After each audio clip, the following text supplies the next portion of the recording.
Mooly ooly from Lundazi. That means hello from Lundazi, Zambia.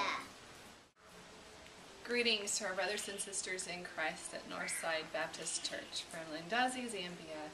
I don't know if you can hear it or not, but the call to prayer is going off for the Muslims here. And it's just a constant reminder of how grateful we are for you, our forever family at Northside Baptist Church. We are so grateful, first of all, for your prayers. They support us, they sustain us, and we have no idea how much encouragement it is to know that you're praying for us.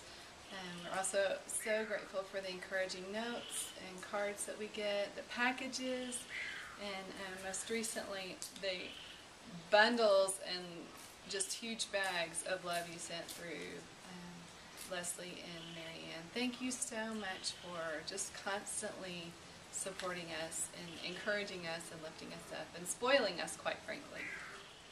Greetings to our brothers and sisters in Christ at Northside Baptist. I'm so honored to be with you this morning. Pastor Scott sent me an email asking if we would make a video as to why we decided to come overseas and serve in international missions rather than remaining in the States. Let me first start off by saying that for the body of believers, it's a both-and proposition. We reach in the United States and we reach internationally. But for us personally, feeling the call of God on our lives, we decided that international service is where we needed to be.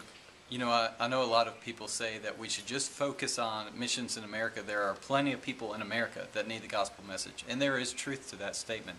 There are many people in America that don't know the gospel message and need to know that message and be discipled into maturity in Christ. But it's also true that from beginning to end of the Bible, from cover to cover, that God has a heart for the nations.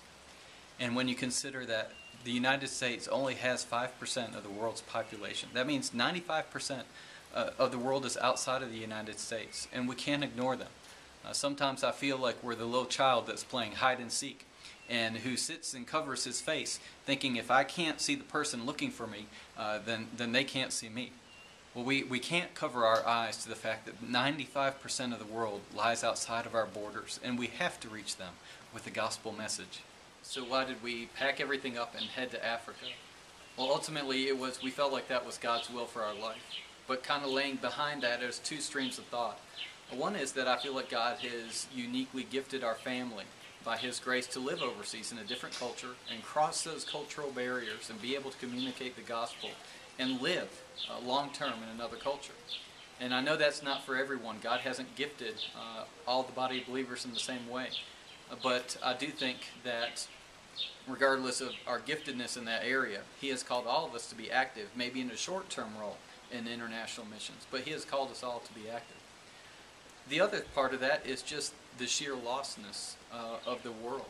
You know, where we serve among the Tumbuka people, it's estimated that over 99% don't know the true gospel of Jesus Christ. So that's why we're here, because there is just such a lostness among this people group. But the Tumbuka are just one of hundreds of people groups that don't know the true gospel message, and that we're commanded as believers in Christ to take the gospel to.